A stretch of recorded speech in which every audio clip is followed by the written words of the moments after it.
In 2018, a major news story started making waves in Nigeria as the anti-graft agency EFCC intercepted a huge illegal shipment of gold at the Nnamdi Azikiwe International Airport in Abuja. Now, this was no ordinary shipment, as the gold was reported to be worth about $3 million, and it was on its way to Dubai, that is the United Arab Emirates. The suspect had flicked past every security checkpoint unnoticed until a tip-off changed everything as the EFCC stopped him just in time. The seizure quickly made headlines, but it wasn't just the value of the gold that caught people's attention now. An investigation by the EFCC had uncovered a network of smugglers working together to move not just gold now, but other valuable mineral resources out of Nigeria illegally. It turned out that this wasn't just a one-off situation. It was part of a larger problem connected to unlicensed miners and illegal operations in the country's mining industry, siphoning Nigeria's wealth out of the country. This discovery led to the arrest of this man, Abba Ali Yahya, by the anti-graft agency, who was at the center of the operation. In addition to the gold, they found 112,000 euros in cash and several ATM cards in his possession, which added to the suspicion that this was part of a much bigger smuggling syndicate. It turned out the gold had been mined in Zamfara, a state known for its illegal mining activities. While there are licensed mining companies operating in the country, a lot of the country's mining, about 80% of it, is done by small unlicensed miners. These miners typically don't follow any rules, and their minerals often end up being smuggled out of the country. The question now is, who are these people? Who is protecting them, and how do they manage to get away from the authorities? The mining industry was once a substantial contributor to the growth of the Nigerian economy, accounting for approximately 4 to 5% of the GDP in the 1960s and 1970s. But everything changed when crude oil was discovered. The mining sector was abandoned and its share of the economy shrank drastically, contributing an average of 0.17% to Nigeria's GDP in the past 5 years. Now, for context, agriculture contributed 24.4% to the GDP between 2018 and 2022. You see, this decline is quite ironic because, according to reports, mining occurs in all 774 local governments in Nigeria, and the country has about 44 commercially valuable minerals worth an estimated $700 billion. Yet, instead of bringing wealth, these resources have become a source of insecurity, corruption, and environmental damages. According to existing laws, all minerals in Nigeria are owned by the federal government, and anyone mining without a license can be prosecuted. However, many communities ignore this rule completely, digging for minerals without any sort of permits. One of the major reasons for this has been identified as the outdated laws guiding this industry. Now, take the Minerals and Mining Act of 2007 for example. When a company identifies a mineral deposit and wants to start exploration, they first need to file an application with the ministry. But before the ministry grants a license, the company must get the community's consent, which is fair enough, right? However, this is where the real problem starts. The question now is, who exactly represents the community? In many cases, there's a landowner who actively uses the land, maybe for farming, and has a claim to it through family history or tradition. But there are also traditional rulers here, who are seen as the custodians of the land. Now, if the company gets the landowner's consent and submits it to the ministry, another issue often arises. A traditional ruler might later step in, claiming they didn't approve the project, even though the law only requires consent from the landowner. This can lead to the company's license being revoked, leaving them stuck in the middle of conflicting claims. Illegal mining is a big problem in Nigeria, with authorities revealing that over 1,200 illegal mining sites are currently spread across the country. according to the chairman, House of Representatives Committee on Solid Minerals. These illegal mining activities in Nigeria cost the country about $9 billion annually. But the cost of these illegal activities is more than just the money being lost.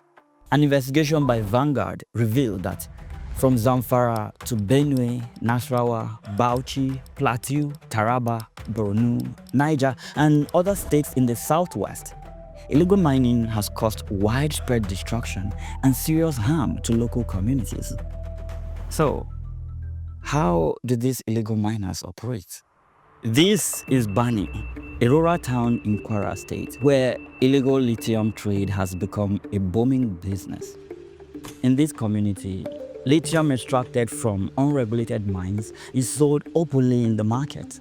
You see, young men process the mineral for transportation, where 50 kilograms of lithium sells for about 40 euros. According to a truck driver involved in lithium transport, security agencies often turn a blind eye after receiving bribes, of course. According to an investigation by Premium Times, there is an organized illegal lithium trade in Lade, Kwara State, where locals facilitate the trade, selling 1 ton of lithium for 85,000 naira and offering transport for another 120,000 naira per trip. A source interviewed for the story revealed smuggling tactics employed by this group, including transporting lithium in smaller vehicles to avoid detection by authorities, with buyers paying fees shared among local leaders, security personnel, and vigilantes.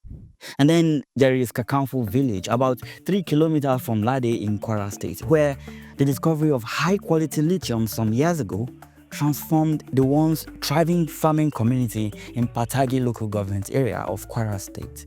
The farmers here, lured by the promise of up to 1.5 million naira, abandoned their farmlands, some selling their ancestral lands to illegal miners. Once these unlicensed miners gain access to the lands, they start by clearing the land, blasting rocks with explosives, and extracting lithium using simple tools like hammers and chisels to make holes in the rock as the miners identify the type of lithium they're looking for. Investigations revealed that a lot of farmers in Kakamfu have sold their land to miners who quickly excavated, pumped in water and chemicals, and abandoned their pits after extracting the minerals. This unchecked mining has caused severe environmental damage, including deforestation, soil erosion, and toxic chemical runoff. The Kakamfu stream, which serves the community, has now turned yellow from pollution, endangering local ecosystems. But this problem is not restricted to Kwara alone. The northern parts of Nigeria, especially states like Kaduna, Katsina, Kebbi, Kogi, Nasarawa, Niger, Plateau, and Zamfara, are heavily affected by illegal mining. More than 2 million people rely on these illegal mining activities to make a living, including women and children now. According to the Katsina state government, illicit mining is the wheel that pushes armed banditry in the state. The once thriving farmlands in the affected communities have become battlegrounds, with insecurity spilling over into agriculture, leaving farmers unable to work safely. Investigation by DW, a German news outlet, uncovered the harsh realities faced by miners in Jos, Plateau State, where even children as young as 13 labor under brutal conditions. Some of them using shovels and bare hands to dig for tin, exposing themselves to severe risks like cuts, falls, and even exhaustion. These children are said to earn about €1 per kilo of tin, even though it is illegal for minors to work in these conditions. Zamfara and Niger states, blessed with rich farmlands and mineral resources like gold, marble, and copper, have also become hotspots for illegal mining in recent years. According to an investigation by Daily Trust, several communities in these two states have taken to mining as their second source of livelihood. Some engage in digging the pits, stone grinding, trashing, or washing the sand in search of natural resources, most especially gold. Some of these people even act as agents for the major dealers of these minerals. After mining these resources locally, some of the residents take their haul to places where they can connect with the major dealers. This could be Lagos, Port Harcourt, or even outside Nigeria in places like Ghana and Benin Republic. This has been a major trade in local communities within these two states for years, until banditry entered the picture. You see, initially, bandits focused on kidnapping for ransom, cattle rustling, and carrying out deadly attacks on villages. However, recent reports by the Daily Trust uncovered a likely link between banditry and mining activities in these states, especially Zamfara. When these banditry activities started here, bandits relied on ransom payments by relatives of their victims. But then they got wind of the lucrative business of illegal mining and how their victims often had to sell the illegally mined resources to come up with payments. This was when they decided to join the party. According to this investigation by Daily Trust, a resident revealed to them that most of the mining sites in the state of Zamfara are controlled by bandit leaders. Some of these bandits have amassed so much wealth from their illegal activities that they are now hiring dozens of local miners to work for them at various mining sites across the state. In one particular village called Mada in Gusau local government area, it is alleged that more than half of the mining sites are owned and controlled by bandit leaders. In Dansadao district, 18 villages are said to be home to bandits mining activities. Some of the villages are having to negotiate a peace agreement with the bandits to let the bandits keep the mining sites in exchange for the lives of these innocent residents. An investigation by Premium Times uncovered an illegal gold mining operation run by a notorious terrorist named Halilu Sububu in Nigeria's northwest region. Sububu, who operates in Zamfara state, has the most lucrative and extensive illegal mining site in areas like Bagega and Sumke Forest. Sububu has strong connections with French-speaking jihadist groups in Mali, Niger, Burkina Faso, and even Senegal, which helped him build a successful gun-running business. In fact, he once called himself, quote, the leader of terrorists in the northern region. Sububu is also known for training other notorious terrorists like himself, people like Bello Toji and several others. He is said to command over 1,000 fighters with stockpiles of weapons, motorcycles, and valuables in his houses. Several miners interviewed by Premium Times mentioned about 10 sites controlled by this guy. He allegedly sells gold to international buyers, although their identities remain unknown. The transportation of illegally mined resources is often facilitated through established local supply routes which have since been taken over by bandits. This control enables them to move minerals covertly, evading law enforcement and regulatory oversight. But who are the masterminds behind this cartel? Findings reveal that some people at the top, often individuals who hold positions of authority, politicians, traditional leaders, and even foreign investors, are part of this illegal trade. According to the Chief of Defense Staff, General Christopher Musa, illegal miners are highly connected people and are being protected by certain powerful forces. Even though the Nigerian army have allegedly arrested 387 individuals linked with illegal mining, the powerful figures pulling the strings in the shadows remain unknown. According to reports, these investors include foreign-based individuals from countries like Ghana, South Africa, Russia, and the United States.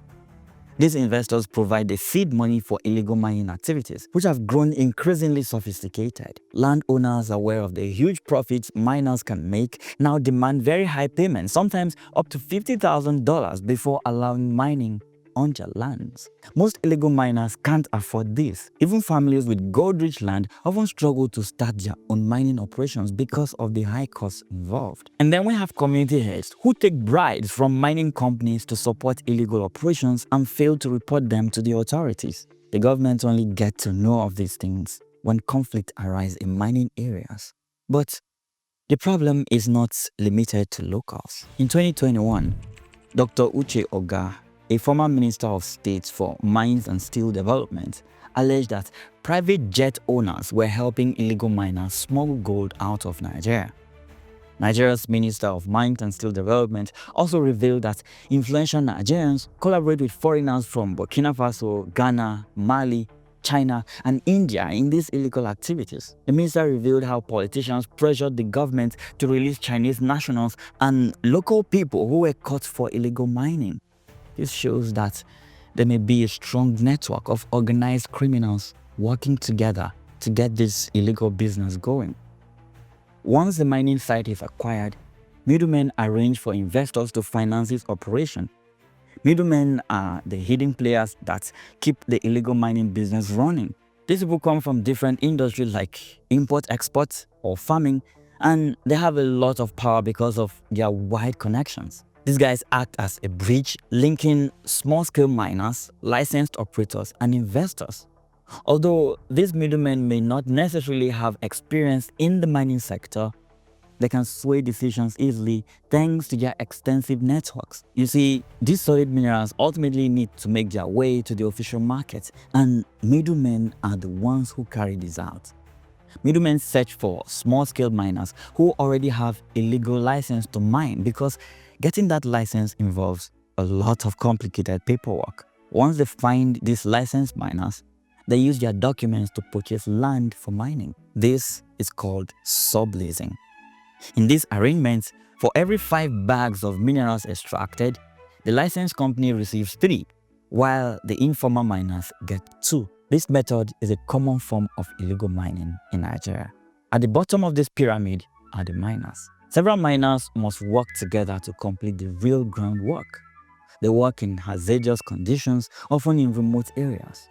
Villagers are employed to dig for minerals, but due to their crude methods, the mines sometimes collapse, resulting in several deaths. But what is the Nigerian government really doing to curb this menace? First, let's talk about the dangers of illegal mining. On the evening of January 16, 2024, a devastating explosion shook Old Bodija, a busy residential and business area in Ibadan, Oyo State.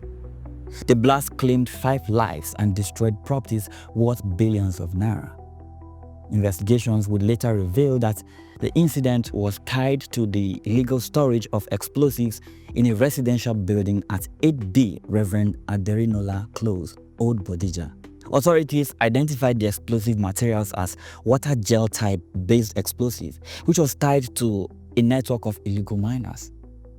A Premium Times investigation further revealed that Medured Resources Nigeria Limited, a company with legitimate licenses, about 9 small-scale mining leases to mine gold and tourmaline in Oyo State, had been storing and trading explosives illegally in the area. Although the company held mining permits in Iwajowa local government area of Oyo State till 2028, it never obtained the required approval to purchase or handle explosives.